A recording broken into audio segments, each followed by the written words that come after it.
ci littoral bi Moustapha jamono ji nag ku ci nekk am noo ko jëlee yenn bailleurs yi wala ñenn ñi nga xamante ne ñoo amoon terrain yooyu noonu di ñaawlu décision bu ni mel. mais à côté sénégalais nee nañ que c'est une bonne décision parce que coowal suuf dafa lëmbe Sénégal. coowal suuf dafa lëmbe Sénégal Macky Sall moo ñu ko waxoon. Macky Sall moo ne xam nga moom président de la République la woon. mu ne alerte yi muy jot parce que président chaque jour dañ koy envoyer ce qu'ils appellent des bulletins. pour wax ko ne ko problème am na fii am na fii am na fii am na fii. man ak yow sax bu ñu dóorante woon ci mbedd mi gars yi mën nañu ko bind ne ko am na ñaari journalistes yu dóorante buntu Walfadjri. waaw Macky Sall wax ne alerte yooyu ñu koy yónnee. 10 yu mu ci jot 9 yi suuf a ko waral. suuf a ko waral d'accord. 10 yu mu jot 9 yi suuf moo ko waral.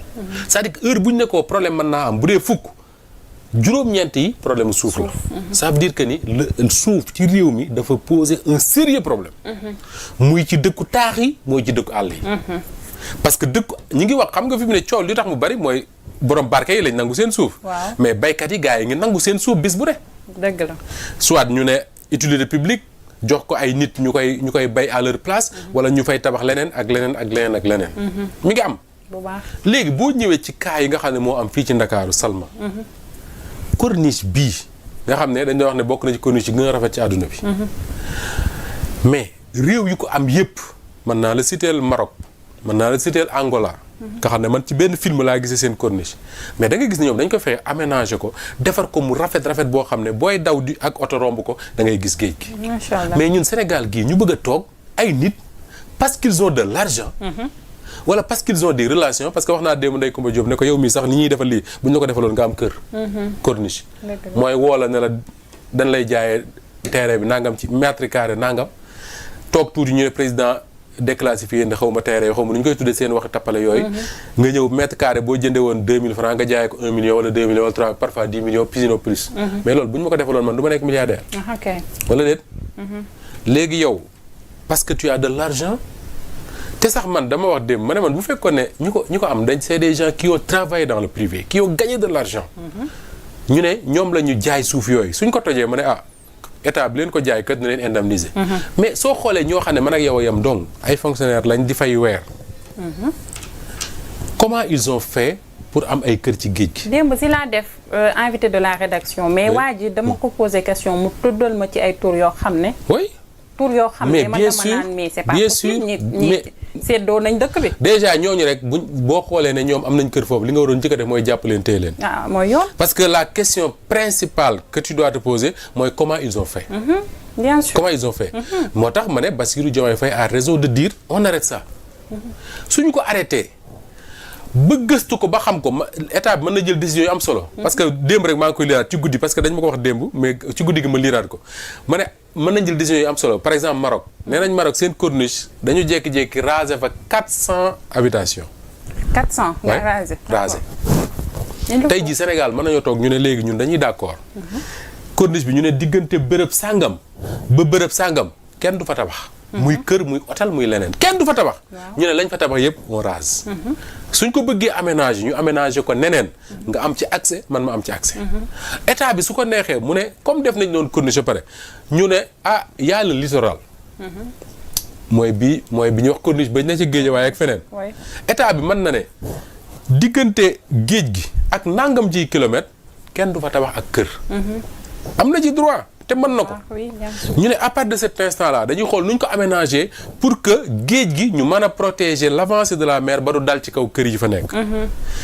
état bi mën na ne léegi rek li ci des diggante foofu ak la jëm nangam mën nañ ko def ay kër. ñu ne dans quelles conditions lañ koy joxee ñu ne ci nangam ci nangam ci nangam mais comment peux-tu comprendre Ahmed Aïdara wax na ko fi.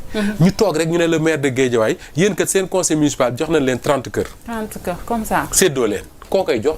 kan moo ci am droit pour dëkk. mais maire amul droit joxe kër. non maire bi defu ko de. maire bi defu ko si j'ai bien compris ce que Ahmed Aïdara di dañ koy woo ñu ne ko yéen comme yéen ay commune Guédiawaye comme Guédiawaye léegi dagg nañ foofu def nañ ko ay kër léegi yéen municipal dañ leen di jox nangam ciy terrain. d'accord. c'est les gens des domaines là qui font ça. ñoom la. du keneen ku dul ñoom. bien sûr yaa ngi dégg. donc parce que Pape Sané mi ngi koy wax démb ne filao yooyu 1933 lañ ko fa defoon xaw ma. bañ ko fi def tubaab bi moo ko defoon pourquoi. pour protéger kër yi. kër yi nekk foofu. parce que dañu xam ne bu ñu ko fa deful géej googu dina avancer ba nangu kër yi ci Guédiawaye d'accord ñu ne nañ fa def loo xam ne suuf si dana fa mën di des ndox mi du mën a avancer ñu def ko fa. mais àdduna day dox. àdduna dox na dox goo xam ne mën nañ koo aménager neneen. parce que am na ay dëkk yoo xam ne dañuy dee fekk des zones ñu ne fii kenn du fi dëkk. mais àddunay dox bañ ne fii kat mën nañ fi dëkk mais day am aménagement boo xam ne dina tax ba la taxaw ñu ko doon protéger mu bañ a dañ. tey ji man gëm naa ne y a des zones à Dakar yoo xam dañu war a décider le président de la République décide. ne fii ba àddunay tukki kenn du fi tabax kër. d'accord mu jeex. ku bëgg kër nga def ko feneen. am ay zones yoo xam ne dañ naan fii kat. géej gi ak kër yi dafa am distance boo xam ne moo dox ci diggante bi. est-ce que distance boobu mën nañ koo wàññi leen ñu def ko ay kër parce que les gens ont besoin d'habiter là-bas. c'est une réflexion xaw ma c'est une réflexion. est-ce que mën nañu aménager mu am ay kër mais tout en continuant à protéger la mer et protéger également habitation yi. c'est une question. beneen bi mooy tey l'accès aux plages. oui surtout. aux plages ça pose problème. tey jii Ndakaaru gii am na waa Dakar yoo xam ne bu ñu defu nag d'ici quelques années bu ñu bëggee dem ci géej gi dañuy fay. pour dem fa privatiser nañ fa. est-ce que tu penses que c'est normal. c'est pas normal. il faut que état bi def leen mooy le développement tout en gardant les intérêts des Sénégalais.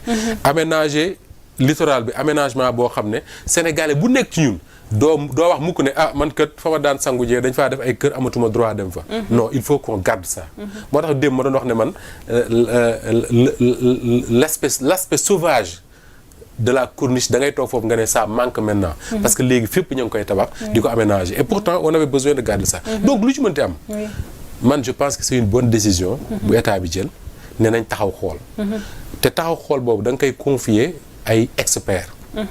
ci wàllu environnement ci wàllu cadre de vie. ci wàllu architecture am ñoo xam ne dañoo jàng seen xam-xam jëm ci wàllu avancée de la mer gi dem ñoo ñëpp la ñuy regrouper. pour xool leen wax leen ñu quelle est la meilleure solution. ñooñu wax la meilleure solution. et man yaakaaruma ne la meilleure solution mooy nga jël corniche bi def ko ay kër. yaakaaruma loolu. dëgg la waa Ngor aussi président wu collectif dignitaire yi nekk ci Ngor aussi ils ont dit la même chose. léegi rek j'ai des vidéos comme ça yu ñu ma envoyé. ci coowal suuf ca terme sud. ak yeneen. mais loolu gouvernement bu Macky Sall moo waroon toll à un moment ñu ne nañu arrêté lépp ba régler ko ils ne l'ont jamais fait. ñii dañu hérité loolu comme dañ koo hérité mais mënoo takk say bët. di sóobu ci loo xam ne xamul lu fa nekk. tur yi ñu lay limal sax waa gouvernement Macky Sall bi. ñoom la voilà te ñu ci bari nag du ñemee taxaw ne bëgg a tudd tur gis naa benn journaliste mu ne moom nañ ko njëkkee ci moom ma ne ko waa yow ku moom xar mi nga bàyyi buum gi. waaw. en tout cas yéeme na loolu nekkoon lu am solo en tout cas coowal suuf nekk na. en tout cas Diomaye a bien fait de dire nañu taxaw. suñu taxaw ñu étudier ba pare. suñu étudier ba pare bu ñu toogee fii gis ne dañoo remplacer turi waa Macky Sall. def ko turi waa Diomaye wala turi waa Ousmane Sonko. su boobaa ñu ne ñoo ngi fi jugee yam rek. mais suñu fexee ba mu am une réflexion intelligente. qui fait que dinañ protéger les intérêts de tous les Sénégalais. en tenant compte du fait que àdduna mi ngi dox Dakar mi ngi xat les gens ont besoin d'espace. su boobaa jàmm na ñooy. te bokk na ci solution yi mooy suñu fexee ñii dëkk ci corniche bii. wala bëgg dëkk ci littoral bi mais est-ce que yaakaaroon ne mën nañu créer beneen ville ailleurs ñu dem dëkk fa. pourquoi pas ak les moyens qu'il faut. pourquoi pas loolu mooy développement. en tout cas bu pare man ñi ma dégg ni ñoo moom suuf soosu sax soxla wuñ pour dëkk fa de. dañuy tabax foofu pour louer ko wala je sais pas. am nañu feneen ak feneen ak feneen donc te man dama xamul àdduna bi nag mais ku nekk ak sa gis-gis lu ko fi jar quoi. yéeme na loolu boo xam ne yow diggante bi ngay amee ak alal ak bi ngay deewee lu mu gudd bu dee 50 ans la cay yokk du bari mais yenn yi jaru ko. en tout cas ki doon wax naan buñ ko xamalee dañ ko génnee am nañu ko xamal waaye dañ ko dul génnee. danañ ko génnee sax nag jërul yàkkamti fii moom moo ne ko jërul yàkkamti dañ ko dul génnee rek. wallaay xoolal géej gi. Moustapha alors je pense que waxtu wi xoj nañu. waaw il est 16.